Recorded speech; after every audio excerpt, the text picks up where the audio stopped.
So how much of a control freak are you? It's a theme that's been popping up in different parts of my life. And I spoke to Clyde about it this morning. And I'm going to, after I finish this, I'm going to record a video for my feed as well on Instagram, talking about control, influence, and concern, and how we need to pull them apart. It's important. Anyway, it's been a while. I have had a pretty busy, interesting few weeks. I'm off to Kenya on Sunday. And from then on, it's pretty chaotic. It's away for 2 weeks, here for 2, away for 3, here for 3, away for 1, here for 3, away for 2, here for 4, away for 1, here for 2, away for 3, something like that. It's very specific, but... And there's, I'm not gonna lie, there's travel anxiety because everything's going pretty well, training-wise, work-wise, coaching business, everything. And then the consistency gets broken, so the focus for me is how to get an anchor for that. But it is what it is.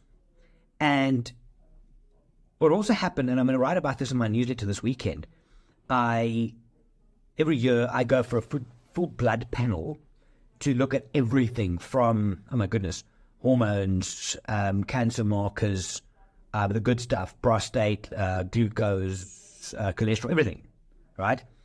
And it's funny how numbers on a page can make you think and feel and go down rabbit holes.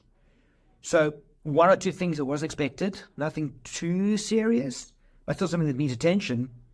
And it's funny how something like that immediately just shifts your perspective on anything. Is, should I do this? Shouldn't I do this? And it starts holding you back because you start overthinking shit. And I think a skill as part of resilience and grit is to take something like that, potentially bad news, whatever it is, and flip it into fuel.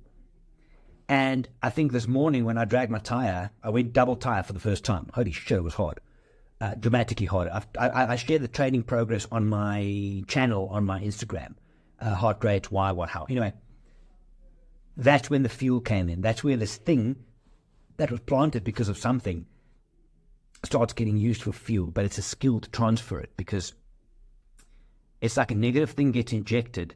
You know, they say that a shark can taste 1 drop of blood in 1,000,000 drops of blood. It's like that. You could have all this positivity and you put 1 drop of negativity in and it just starts going. Anyway, using the fuel and having to make some changes, which is fantastic. The challenge is going to be while travel, because it's always interesting how you anchor yourself and how consistent you are with that during travels. A lot of the guys are heading out at the end of this week, and then it's full battle station. Second half of the year is always busy. Isn't it strange how January to May is like the slowest time in the world, but then June to October, this just happens. And I know a lot of guys are feeling not anxious in like a terrible, I want to kill myself way, but just about all the travels, because you get used to consistency, there's travel, there's all these things, and things change. So a little bit of that going on, but looking forward to it. My first trip is to Lentori Lodge in Kenya. Then I'm sailing into Mara. After that, the Arctic voyage, which is a new one, which I'm pretty psyched for. It's that payoff, right? Can't train, but could look at Greenland ice. It's actually pretty cool because my entire goal, focus, everything is heading towards my Greenland expedition next year. And going to be there is pretty cool. So that's pretty awesome. What else? While the office going well, I had a pretty humbling series of events over the last few months in that, and it's kind of coming to a close when I go to the Mara. October last year when I was in the Mara, in New York, October, New York, I was walking to go meet Johan at B&H. I was walking down 34th. And I stopped short to buy a Starbucks and I sat because I was a bit early, took my phone out, checked email. And I got an email from someone saying that one of my coaching clients who I was working with had died from cancer. So we were working together for about 3 years. And towards the end of it, when it was pretty much inevitable, we still kept going weekly sessions. We still kept working on positivity, headspace. Interesting and very humbling experience, right? But long story short, they got in touch with me, and she then, in her will, requested that she be cremated and the ashes be sent to me so that I can take her back to the Mara as her final resting place.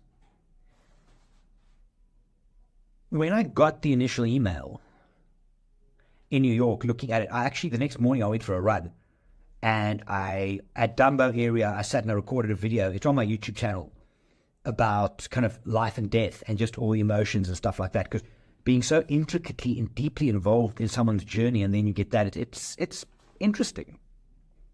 Anyway, so Marie, her ashes arrived here last week, and I'll be taking her to the Mara for her final resting place. One of the last trips that she did to Africa was with me as well. We did a private guided trip.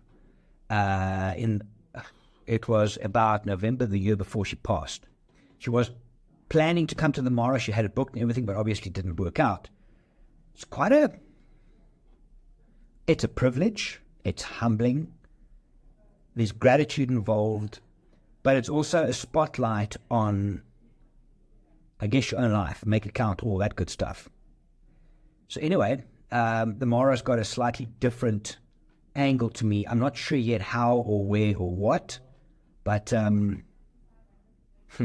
that's a part of it. Hey, it's an interesting thing. Anyway, I'll record a few more videos now, meetings, and then off we go. And I was actually thinking and I was speaking to my client this morning, I was thinking going to Lentore tonight, then Amseni, then in tomorrow. I was thinking maybe I should go back to like old school sharing of my stories like we used to do. It's a bit of fun because I've been very busy with other stuff outside of Instagram and social. And the upside is just way more. There's more deliverables, there's more action points, there's more feeling you're creating something. But it might be fun to do that again. Anyway, that's it.